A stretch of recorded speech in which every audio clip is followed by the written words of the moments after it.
Hello, ladies. Thank you for coming again to the Michigan State University Extension Lunch and Learn series.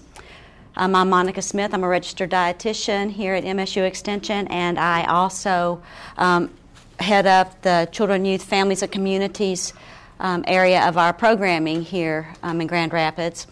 This topic is a really difficult topic to present.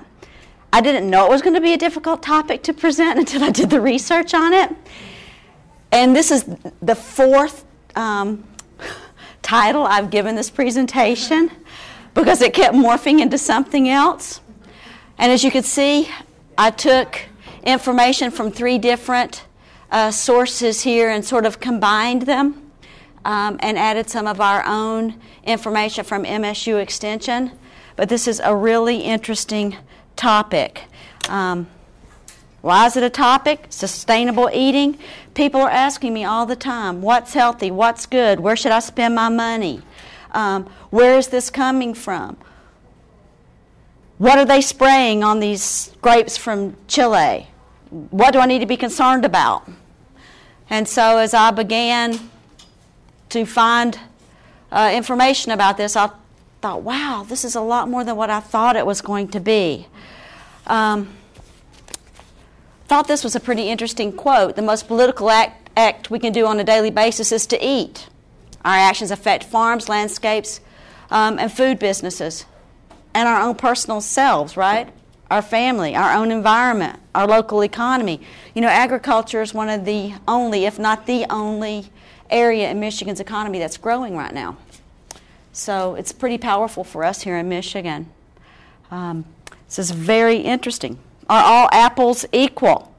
If you get this organic apple from New Zealand versus a conventional apple grown in Washington State versus a local conventional apple grown in Michigan, what do we got?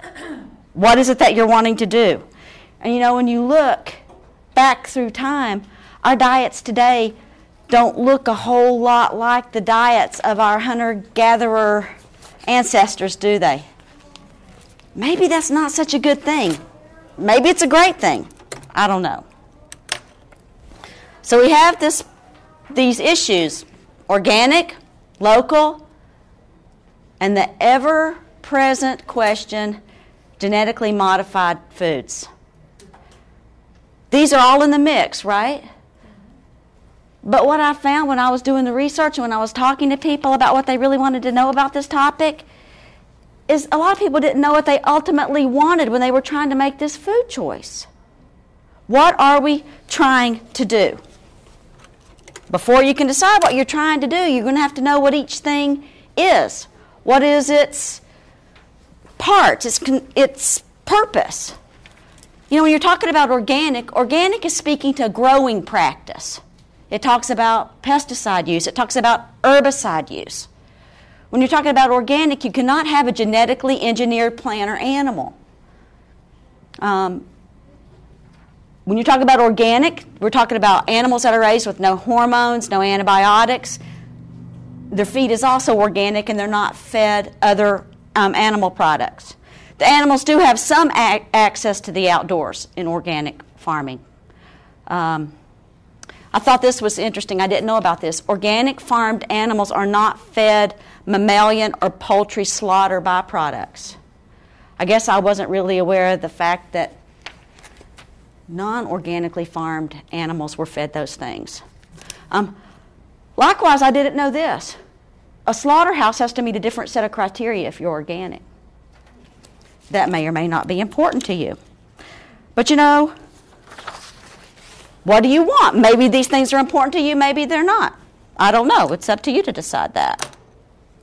Now, when you talk about local can mean different things too.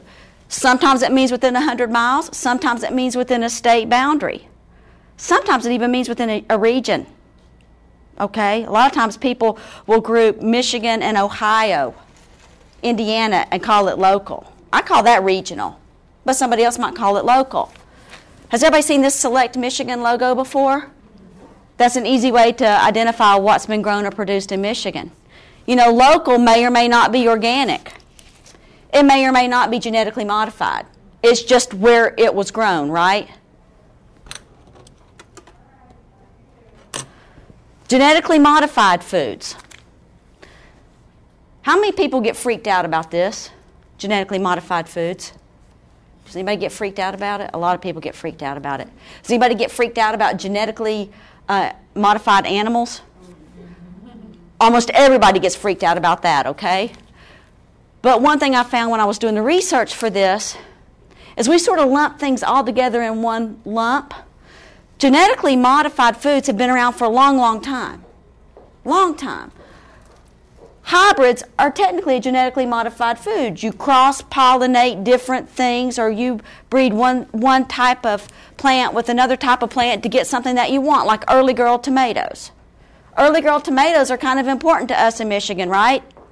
We don't get to plant very early. If you want a tomato before September, early girl might be a good choice for you a lot of times. But there are now new genetically modified techniques that allow us to do the same sort of thing at the molecular level in the lab. But we're still talking about tomato to tomato. Okay? We're not talking about tomato to corn, tomato to bacterium. We're talking about tomato to tomato. What we hear in the news right now, what we read a lot of times, when they say they're not GMO, what they're really saying is that they're not genetically engineered.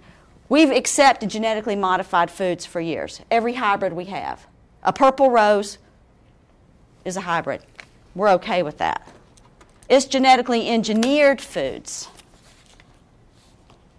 that can sort of upset us and leave us wondering what's going on. Genetically engineered foods can cross species, and they can cross them at the amino acid level. This is teeny tiny, itsy bitsy, small molecular parts. A good example is they might take a bacterium and inject it into the molecular structure of corn to make it resistant to a disease. It's going on everywhere. 60 to 70% of the foods in the United States contain ingredients that have been genetically engineered. There is no labeling requirement in the United States for that to be disclosed. In Europe, there is. So when we're talking genetically engineered, we're talking about something that has been genetically modified with something other than its own regular self. This is not corn to corn, this is corn to bacterium. Okay? What's the problem with this, do you think? Potentially. Who knows what's gone in? Who knows what's gone into it? And at what stage, how it's affected. And when we're talking about amino acids, those of you with a little bit of a science background know we're talking protein. And protein is the source of all anaphylactic reaction when we're allergic to foods, right? You start modifying something's protein, how we digest it and what it does to our body can be really different. Likewise, if you start genetically modifying 60 to 70% of the ingredients in most of your food supply, it's going to limit the diversity of the food, correct? If we have only one kind of corn, because let's say it's resistant to this certain disease, and another disease pops up, and it's not resistant to that, it's vulnerable to that, what would happen to the world's food supply? I don't know. Maybe you're concerned about that, maybe you're not. Interesting. I found this in the Colorado State presentation, which I thought was very interesting. The continuum of food concerns. Okay, where are you at on this? Where am I at on this? Where are our clients at on this? How many of you think the people that you work with are really concerned about their own survival? A lot of people are survival. How many of you guys are working with people who have come up above survival and are now trying to honor their health or promote their health? A few of those. Okay, now what about the people that you're working with that may be concerned about global health? Meaning they care if the rainforest in South America is taken down to grow grass for grazing beef? Nobody's, you're saying that nobody's, I don't have a single person in this room saying that that's important to the people I work with. What about ethical issues? I mean, how many people do you work with that are concerned that the person in Chile who is spraying pesticide on grapes is at a higher risk for Parkinson's disease? A lot of people can't afford to be there, can they? I want you to think about this. 39% of the entire U.S. population is at or below 250% of poverty. Those people qualify for my child. That is $55,000 for a family of 4. Where do you think that 39% of the entire U.S. population might be?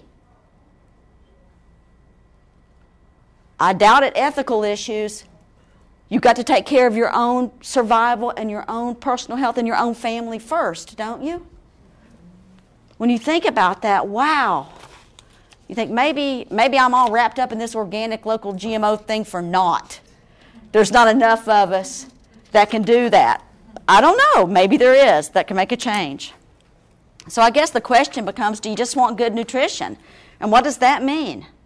I see many people with eating disorders in my private practice, and their idea of good nutrition is not healthy at all. You probably see people in your own work that think that they're eating well, and it may not be that well at all, right? But it's not just about the nutrients, the sensory experience of food. And it seems that everywhere we go, we're seeing people that want to take advantage of changing and improving their relationship with food and the environment. Has anybody heard of the slow food movement? Got a few that have heard of slow food. In other words, food ranks higher in our priority list than something that should be done while we're doing 2 other things at once. You know, we're cooking, we're growing, we're eating, we're having family time at the table. We're letting food back into our world as a priority above some of the things that maybe we've taken out. It seems everywhere I go, I hear people that are concerned about these things. You know, and so then how do you decide what to do with that? I'm concerned. I want to have a different relationship with food. I want to have a different relationship with my environment. I'm concerned about what I'm eating. I thought this was hysterical. Michael Pollan, love him or hate him, depends on who you are. Eat food, not too much, mostly plants. All righty then. Don't eat anything that your great-great-grandmother wouldn't recognize as food. All righty then. Could it really be that simple? And we're just making a big deal out of nothing? I'm not sure. When I read this, I thought, oh my word, how many hours have I put into researching this? And I should just look for what great-great-grandma ate. Maybe that's not a bad idea. A lot of folks are trying to escape the processed diet. Our cultural foodways have definitely been alienated. How many of you work with folks that have come here or recent immigrants from other countries? How long does it take them to completely abandon what they were eating where they were? A month, 2 months, 6 months? Maybe generations. It depends on who they are. But a lot of us have been really alienated from our cultural foodways. Our country as a whole has become dependent on really highly processed foods. The way we grow food and what we pay for food, we're dependent on pretty high levels of chemicals to raise plants and animals in large plants, large monocultures.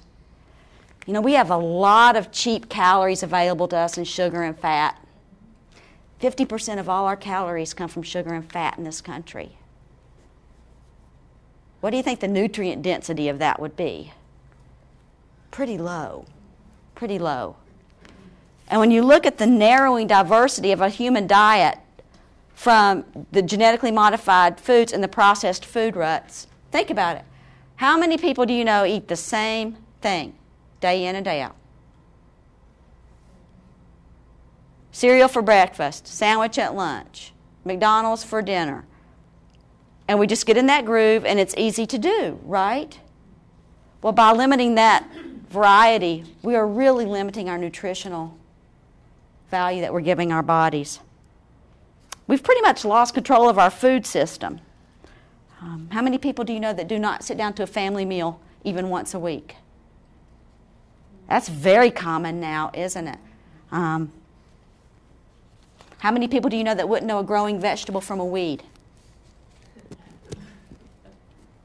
I was out there in our garden just last week on my garden duty day and thought, wow, it's been so long since I've grown anything from seed. I'm not sure if that's basil or is that a weed. I'll give it another week before I pull it because I'm not really sure.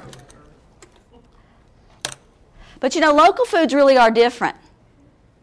When you're looking at the global, the organic, the conventional, the GMO, you can see it growing in the field. We still can ride out 131 and see some things growing, right? We can ride out 44 toward Belding and see things growing. And we can go to the farmer's market and we can actually look at the person that grew the food. And most of the times it's pretty unprocessed, right? You go to buy a peach and it looks like a peach. It's not flat and rolled up and packaged. Still looks like a peach. And local food, reduced food miles are huge. I mean, that food has not traveled, 30, 40, 50 maybe miles on the outset? Very different. And this food mile thing is substantial. 1,500 miles from farm to plate. That's a long time. That's a long way. I mean, when was the last time you drove 1,500 miles? How long did it take you to drive it? Days. Most people don't drive 1,500 miles at a time. Now, a professional trucker may do it. But every hour that produce is on the road, something's happening with the nutrition content of that. You know, there's been a lot of information, a lot of talk about the power of purchasing local, the food miles. You know, local produce may reduce pesticide and water use if that plant has been grown to suit this area. You know, now, nobody's going to grow sugar cane in Michigan, right? There's going to be no mango farms here. So if we choose things that grow well in Michigan that are more or less native to this type of environment, it may take less resource. We reduce dependence. Think about this. What about the peanut butter scare? Did anybody remember that? The big peanut butter scare. Do you realize what happened with that? That was one producer in Georgia. One producer. We put all our peanuts into one producer's basket, literally. And that one producer had an error, had a problem in their quality control. Thousands and thousands of people were affected. People had to pull the stuff off the shelf. People had to process the food recall. People had to look up lot numbers. The work that went into trying to bring that back into control was huge. The cost associated with that was huge. Whereas if peanut production and processing had been done in smaller local hubs and there had been an error or a fallout with quality control, many less people would have been affected, right? It would have been more regional. This went all over the country. Supports the local economy. Do you know for every $5 you spend at the farm market, $9.20 is generated in the local economy? Because, hey, if you go buy those tomatoes and that basil, are you not going to run over to the grocery store and buy some olive oil and some French bread to make yourself some bruschetta? Right, sure you are. Or, oh my gosh, this looks beautiful. I need that to go with it. Or this is so beautiful, I think I'll have nice napkins to go with this. Or, oh, I've got this, maybe a bottle of wine or a nice herbal tea. So, and it stays right here. Reduces the span of foodborne illness. What about the spinach problem? Remember the spinach problem not too long ago? Whereas if that same problem had occurred from a local farm here in Kent County, it would not have gone nearly as far, right? We still would have had a breakdown, but it would not have traveled thousands and thousands of miles. and more flavorful varieties. You know, if you don't have to grow something so it can withstand traveling, you're growing it because it grows well, it tastes good, it looks good, slices well. It's going to be a lot nicer product in the end to put on your table than if you just grew it because it packed in a box well and could stand for 18 people to touch it before it's shipped, right? I need a tomato that can go down a conveyor and plop into a thing without being damaged. Well, you know, the tomatoes at my grandmother's house, she would just like, there was a whole thing you did. You know, you reached out, you grasped it, you twisted it gently. You know, you laid it in a single layer on a tray or in the basket. So nobody ever thought that a tomato was hardy at my grandmother's house, all right? And so one person even suggested in my research, posed the question, is local really the new organic? Is what we're really trying to do reduce our dependence, know where we get our food, reduce food miles, have better tasting food, not be taken out by foodborne illness that comes way far away. Is that what you're trying to do with your food? I don't know. If that is, maybe you're looking more for local food than you're looking for organic food. We talked about this briefly. They choose crops based on what consumers like. Do you see a lot more food at the farmer's market geared toward the Hispanic population now? I mean, my gosh, you can get a good poblano chili here. That didn't happen 25 years ago, I bet. Local climate. What grows well in the region? Who's going to grow something that's going to be eaten up with bugs? You lose 80% of your crop. I found out just this year to myself, all sage is not equal. I've got one sage that has no leaves left on it. I've got one sage that is beautiful. Believe me, I'm writing down, don't buy that sage next year. Whatever is in my yard loves that sage, but it doesn't like the other one. So I'm going to choose what grows well in my region. Less irrigation, less fertilizer, and maybe less energy to produce.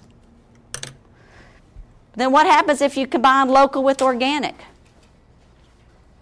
You know, there's some research that's showing that organic foods have higher levels of phytochemicals, which means they taste better, and which means they may have greater health benefits.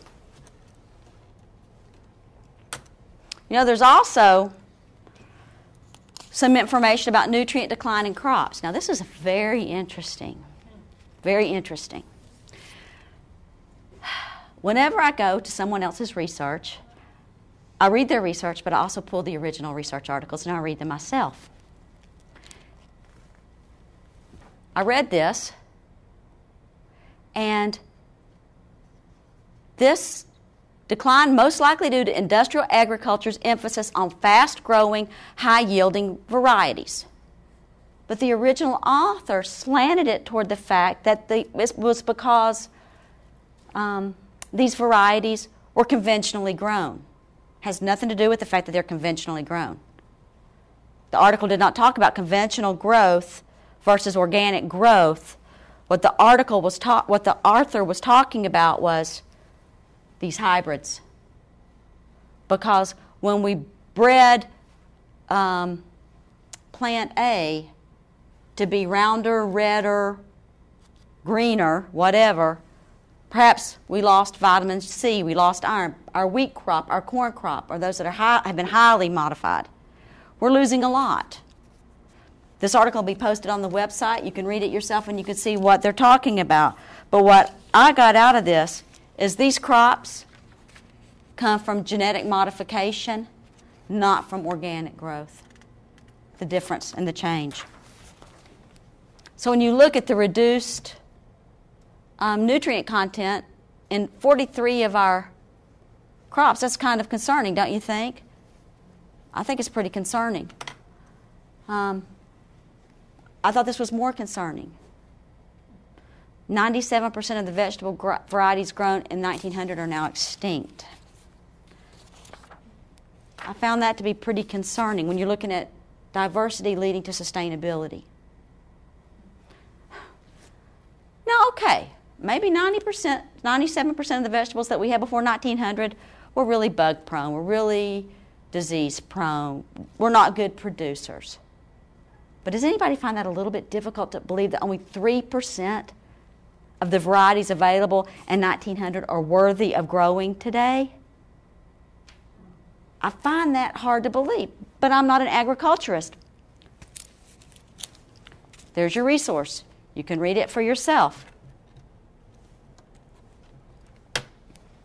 And why this concerns me about the diversity and the nutrient decline is that with all foods there's a synergy that happens.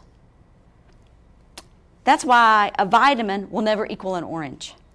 It's not just about the vitamin C in the orange, it's about all the phytochemicals, the fiber that are in that orange that work together to deliver the nutrient to the body in a way that the body can use. So, we don't even know about most of these synergistic activities. We don't really know how the synergy of a food and how it's used in the body is affected when we genetically modify food. We don't really know.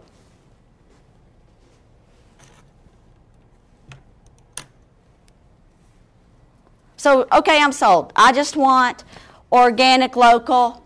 That's all I want. I don't want any of these GMOs. Forget it. Okay, I've made my mind up. Well, no. Because even when you do organic and local, the weather, the climate, the time of year, all these things affect storage, farming practices. I can grow the same cucumber that Debbie grows in the same town. She could overwater, under-fertilize. I could over-fertilize, underwater, and we could take those two cucumbers to the lab and test them, and they're going to be really different cucumbers. It's not just as simple as saying one of these things is better than the other. Did find a study out of Colorado State. This is on vitamin C. All of these are melons. Okay? Organic is in the dark. The patterned is conventional grown. And this is the vitamin C content, where you could see in most of these cases the vitamin C content in the organic is higher. Right? Notice right there it says Burpee hybrid. Sweetie number 6, I'm sure, is a hybrid. But they're performing really well, aren't they? Those hybrids, which are technically old genetically modified, not genetically engineered, they're performing very well, aren't they? Look at Burpee hybrid up there. It's really doing great. Got a lot of vitamin C. Well, then we go over here and we show the phenolic content. Now, these are the things in a nutshell that helps our bodies with free radicals, that get rid of free radicals, which can prevent damage to our tissue, our cells. Okay, we look at this. Again, in most cases, not all cases, because you can see here where Savor, the conventional, does better. Burpee hybrid up there, the conventional does better. Sweetie, conventional, does better. But boy, look at honey orange. Hybrid does better. Then we look at this ABTS, which is a way that they use. It's an antioxidant assay to measure all the antioxidants. Look at that. Conventional's higher in every single case.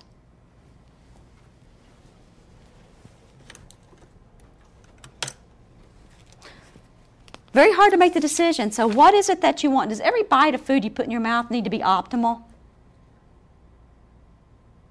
No, you don't need to have the perfect melon, the perfect cucumber, the perfect milk, the perfect lettuce every time you eat, right? Because if you eat a variety, you're going to be covered. But it is important to be able to preserve what you've got. And the phytonutrients that are in plants, it's not just for us. We don't just want to eat them and take in and prevent these things from happening in our bodies to reduce cancer, to reduce chronic health issues. Helps the plant too. The natural phytochemical level, phytonutrient level, helps protect plants against disease. Helps with plant growth, helps with plant reproduction. Organic fruits and vegetables tend to have deeper root balls, so they can pull things out of the soil and use them better than plants that are fed more non-organic fertilizers. You know, when plants are stressed, it's not a bad thing to have a plant be stressed. When plants are stressed, they have a defense mechanism that encourages the plant to produce the phytochemicals and antioxidants that we want in those foods. So a slightly stressed plant is not a bad thing. Okay? But so when we genetically modify food to resist disease and it's not being stressed, then what happens? What are we not going to get? I mean, there's like 40,000 phytochemicals in the world, phytonutrients. That's what they're estimating. We've only identified 800. We really don't know. We don't really know. Okay?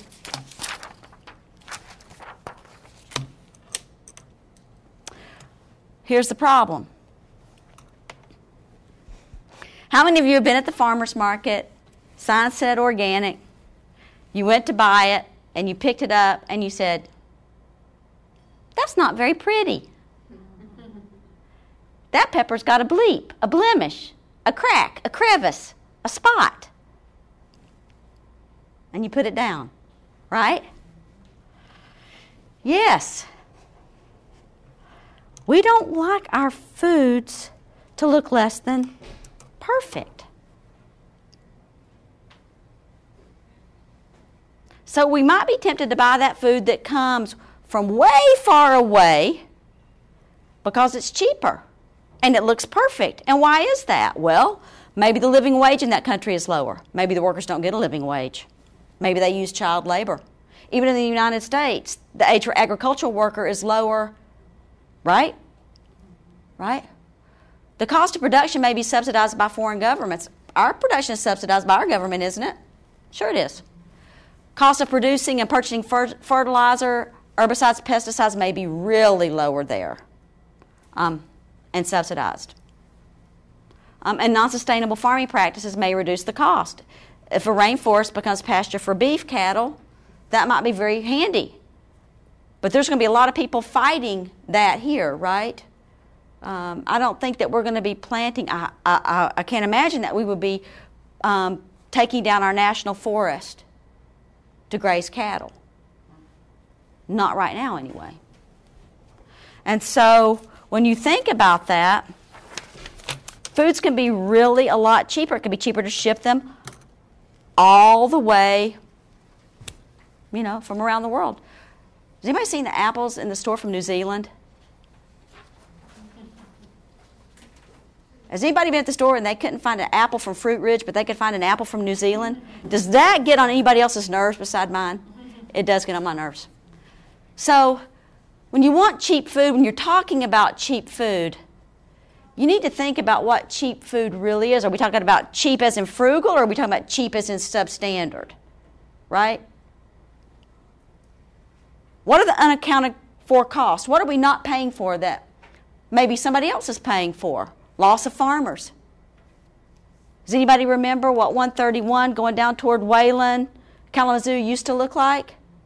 It's a lot different now, isn't it? Homes, mobile home parks, a lot of farmland that's not being farmed. Diminished rural economies. I think that the unemployment rate in some of our rural counties, Clare County, for example, over 20%. Unethical treatment of animals. Soil erosion, depleted aquifers. Oh, you heard about any of the arguments? Everybody's wanting water from the Great Lakes, right? Polluted water and air. Factory, farm and factory labor injuries. That's terrible. Farm injuries. There's a lot of injuries. Abuse, exploitation of people who are working. Pesticide poisonings. Non-renewable resource depletion. You can't just grow that rainforest back next year. Damage to wildlife, global warming. loss of U.S. and global food security. I don't think we feel terribly secure in our food supply anymore, do we? I don't think so. I think we used to. I don't think we do now. Do you think we're spoiled?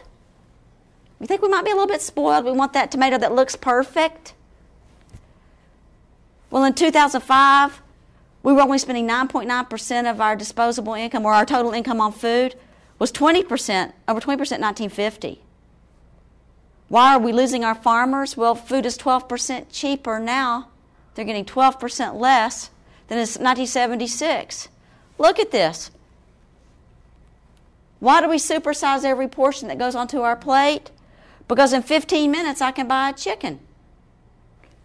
In 1919, I worked 158 to buy that same chicken. I could tell you at my grandmother's house, you didn't even ask for another piece of chicken. You know, if you wanted something else, you might have gotten a biscuit. If it was a good year, there might have been extra collard greens. But for something that wasn't grown on her land, those things like coffee, meat, poultry, those were scarce. They're not scarce at all today. You know, are we safe? I don't know. Everything conflicts in the research. This was from Colorado State Extension. The only thing I added was the thing in blue, the line in blue. Now, when I read this, just as it stands, there's many more times pesticide residues on conventional. They do show a link between pesticides and Parkinson's disease. But when I read the study, I go back and I read this full study. This link with Parkinson's disease is for farm workers, people that are actually doing the spraying, people that are heavily exposed to it. And when they talk about many more times residuals from pesticides on conventional, but they were talking about out of the field, I could find no research that says after preparing, after washing and preparing, after canning. Yeah, straight from the field, of course, there's going to be more residual. But what happens when I buy that non-organic tomato in the can? How does that pesticide use compare to the organic tomato in the can? I couldn't find that out. I thought that was very interesting. This article came right out and said, the marginal benefits of reducing human exposure to pesticides in the diet through increased consumption of organic produce appears to be insignificant. They came right out and said it.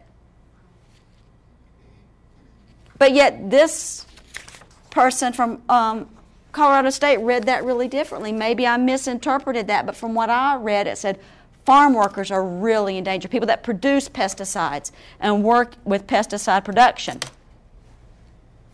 But again, you got to be high on that continuum, right, to care about the farm worker. If you're still in survival mode or personal health mode, you may not be able to have the luxury of wondering about what happens to that farm worker who is subjected to high levels of pesticides and have a higher percent incidence of Parkinson's disease than those not exposed. You know what state has the highest level of Parkinson's disease? Nebraska. Does that surprise anybody? Look at the number of farm acres in Nebraska. Again, organic diet significantly lower children's dietary exposure to organophosphorus pesticides. Okay, I read this, and yes, they're getting much less, but I don't know if what is in their bloodstream is a significant level or not. What does that mean over time? There was no follow-up study to prove that. It would take a long time to prove if that was an issue or not. But this study is pretty important in that it was a controlled study where they knew that the place that this pesticide, this organophosphorus pesticide came from was directly from the diet. They had labs drawn. They knew it was what they fed the children over this, I think it was 15 days. Thought that was pretty interesting. Maybe you don't care what the level would be. Maybe you don't want your children to have any exposure to pesticides. Maybe that would be important to you. So if you wanted to reduce exposure, what could you do? Eat less imported produce. We all think that imported produce is more polluted, right? Well, maybe not. Country of origin labeling is now required, and domestically grown produce is perceived to be more likely to comply with our regulations for what is and is not acceptable for pesticide use. But you know what? The imported produce is more likely to be inspected. And actually, the big guys like Del Monte, though they may be growing their produce out of the states, put a lot of pressure on their farmers to grow things that are clean and things that meet standard. Of course, you can wash your produce thoroughly. Peel it if it's appropriate. Use a wide variety of produce. We know that organically produced produce lower off the vine, but like I said before, I could not find anything that told me after it was prepared, after it was canned, after it was processed, if it made a difference. You know, one of the big things that you can do is not use pesticides in your home or yard. If you're really concerned about pesticide use, when I see a super green yard, you know what I think? I think somebody's using a lawn care system of some sort, because it's very difficult to have a beautiful, perfect lawn with no pesticide use or no herbicide use. So if you're really concerned, many of the studies I've found said this is the primary place that children get exposed in their own homes. You know, consumer trends. Look at that. Up 20% organic. People are caring about the green movement. People are caring about fair trade. We have a national organic standard, but a lot of people don't understand it. When they buy organic, they don't really know what they're buying. And like I said, maybe a lot of times what people want is local. When you get organic, no use of synthetic pesticides. But, you know, they do use pesticides, right? They do spray organic produce. No petroleum-based or sewage sludge-based fertilizers. But they do fertilize. No bioengineering. No corn with disease-resistant bacterium. No radiation. Animals raised on organic farms must be given organic feed, no antibiotics, no growth hormones, and they need to have access to the outdoors. But it does not guarantee them any significant amount of access to freedom. That does not mean that they're free range. It does not mean that they have adequate space. There is no minimum that I could find for space per creature, whether it be a chicken or a pig or lamb or beef.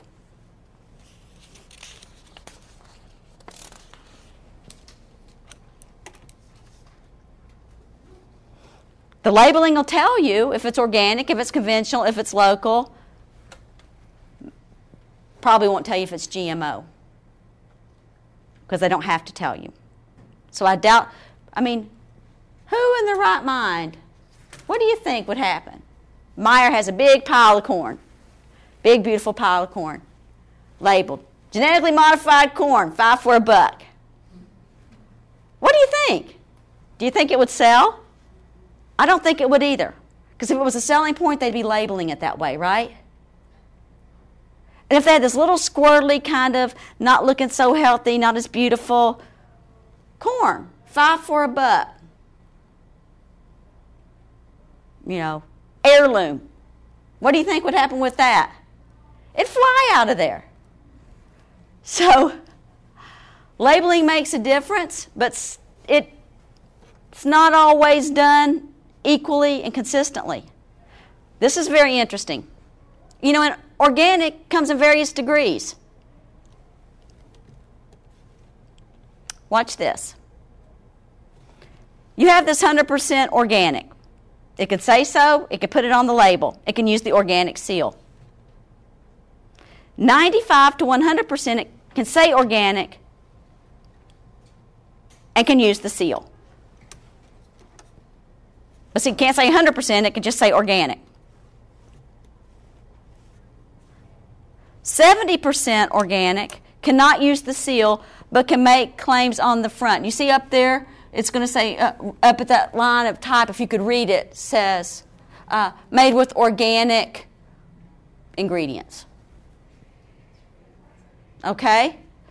Less than 70% organic cannot put anything on the front, but if you turn it over, it could tell you which rich ingredients in the product are organic. You wonder why consumers are confused? A lot of people, when they see that USDA seal, they think that's 100% organic, but it's not. It's only 95, unless it says 100%. People get confused. Is organic worth the price? 10 to 40% more. Why do consumers justify taste better? I don't know that that's true. I don't know that an organic apple from Washington is going to taste better than a conventionally grown apple from Fruit Ridge. I'm not convinced about that. They say it's more nutritious. Well, we saw. Maybe it is, maybe it's not. Fewer pesticide residues. That's probably true. Better for the environment. That's probably true.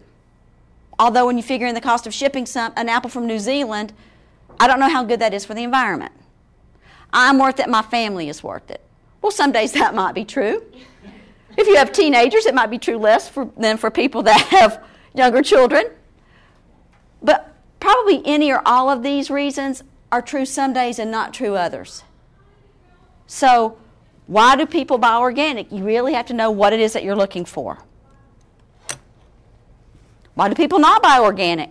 It's expensive, poor availability, unsatisfactory quality. We like the perfect pepper, right?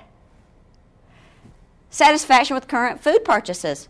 Wow, we can walk into a grocery store in Grand Rapids and see beautiful produce, right? Beautiful. People don't know, they're confused by all the organic certifications.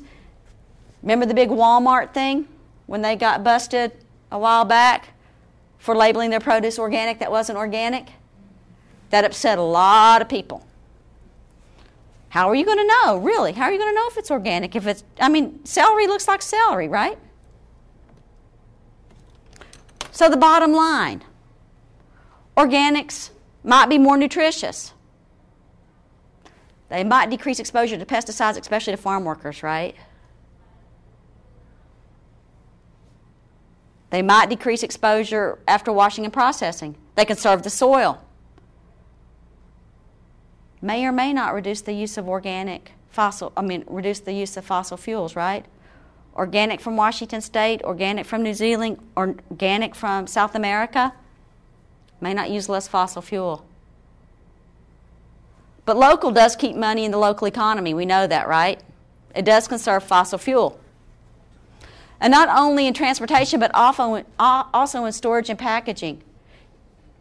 Have you noticed that a lot of local foods are not packaged in clamshells, the plastic clamshells? Because if they don't have to travel a long way, they don't need that protective armor, right? You can find locally grown foods not in the plastic clamshell. Local probably does taste better because it gets to stay on the vine long enough to come to fruition. It's there long enough to develop its flavor. It may be more nutritious because we know shipping time, every hour that piece of produce is picked, it begins to decline in quality. Might reduce the amount of irrigation, pesticide, herbicide use if it's a native grown variety. Some varieties won't make any difference just because it's locally grown. If it's something that doesn't grow well in our soil, it's going to take a lot of support to bring to fruition. GMO and local might be a good choice to help reduce pesticide and herbicide. So you got GMO local or local organic. Those are two choices, both good choices to help reduce pesticide exposure, herbicide exposure. Genetically modified may be unavoidable now.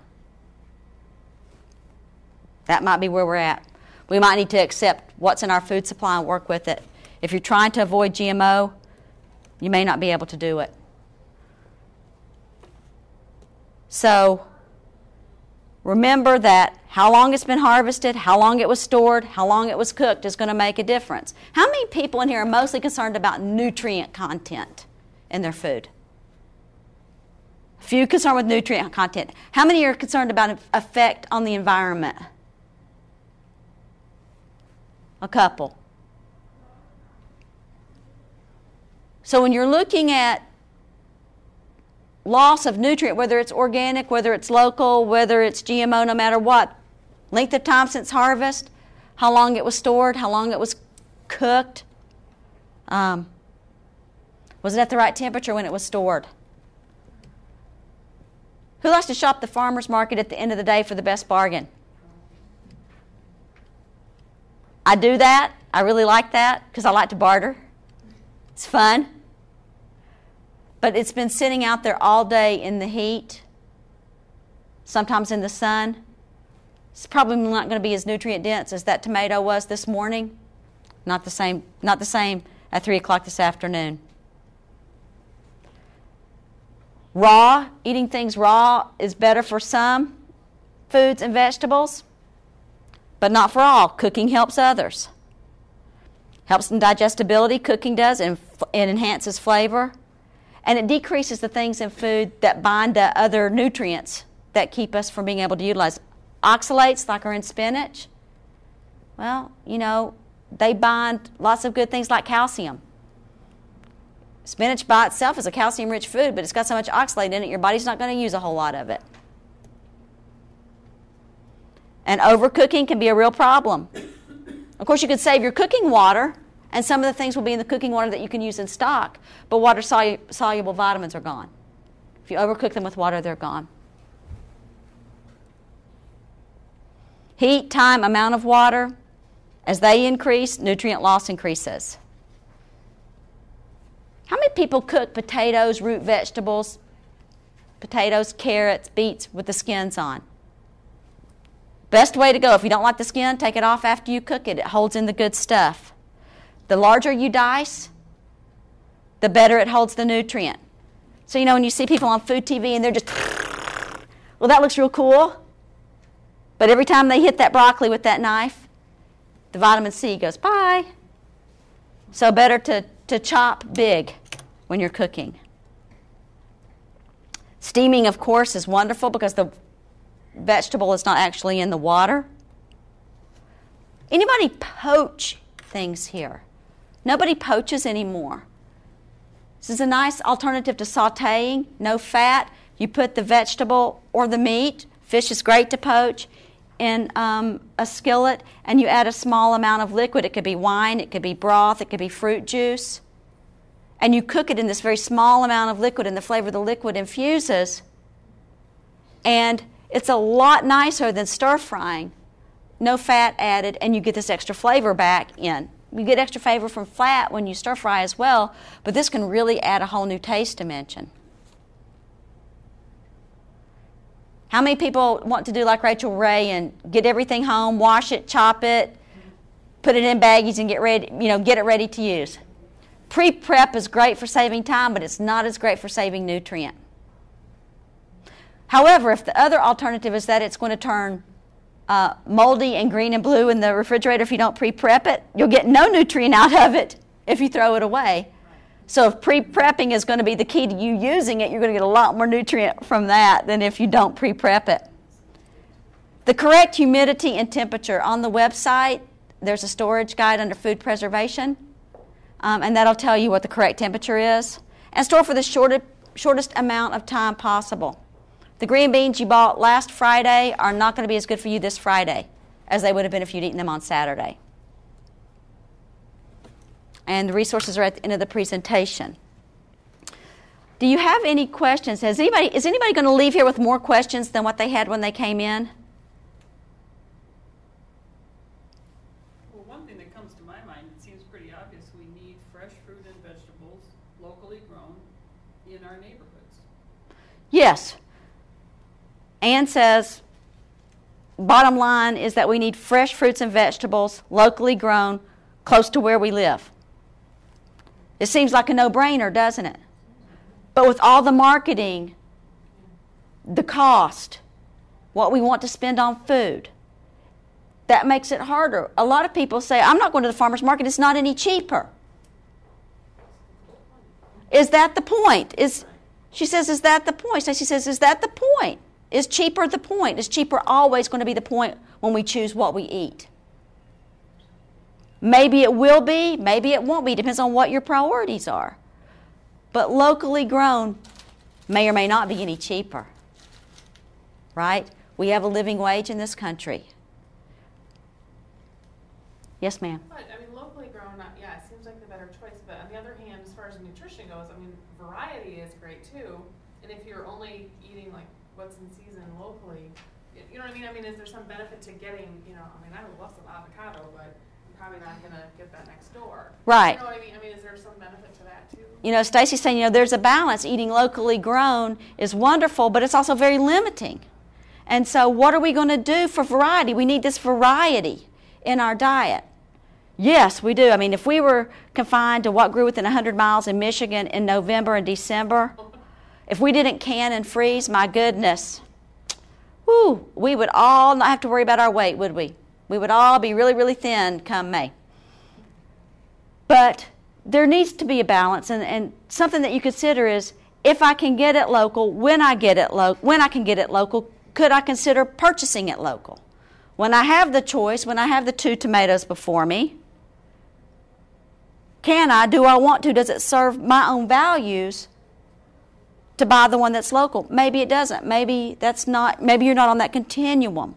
Maybe you're not out there. Maybe you're just saying, I just need to survive. I want the 79-cent one. That's perfectly valid. But it's a balance. It's always a balance. There's a lot of things that are canned that are locally grown here. You can get canned beans, canned tomatoes, jams, jellies, juice that originated here in Michigan. So when you can no longer eat it fresh, you can certainly eat it canned or frozen, and it was grown right here. Potatoes, lots of things, onions, we have everything here. But that's a good point. But you have to think, you have to think outside of fresh and have to learn how to identify it on the label. Where was this grown and produced? Because maybe where it was distributed from has nothing to do. And you get the product of USA, but is that USA California or is that USA Michigan? Really hard to know. Makes you want to call the farmer and say, hey, who are you selling your beans to? We've got Eden Foods, right? We're in Clinton, Michigan. The kings and queens of beans. Nobody does beans better than Eden Food.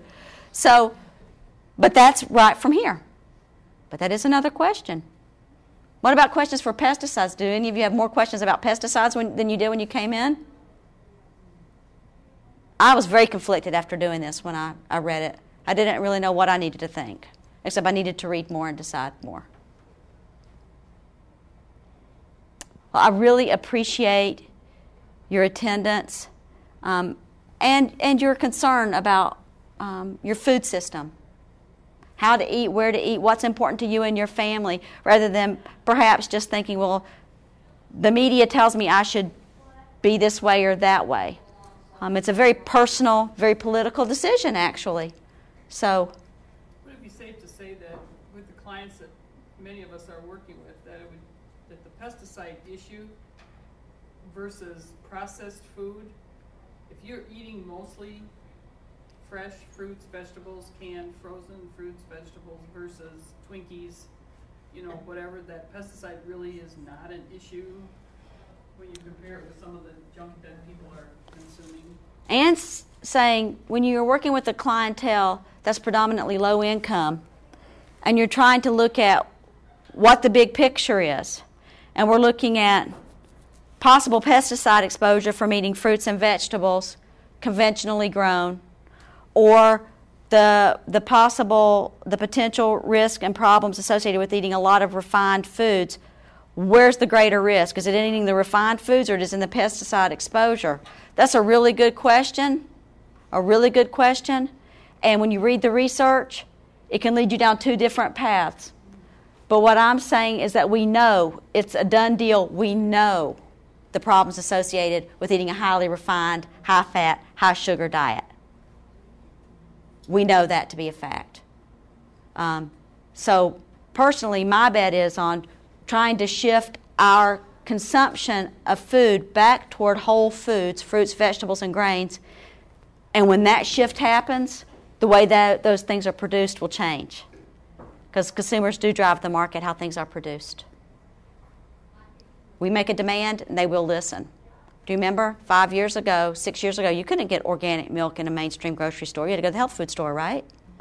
But they listened. You couldn't get any organic produce. Remember when the food co-op was in Easttown? You had to trudge to the food co-op in Easttown if you wanted an organic vegetable. Now mainstream grocery stores. So that 20% in 20 years has spoken. So if we can shift it one way, I think things will happen to accommodate that. Thanks a lot. Have a great week. We appreciate it.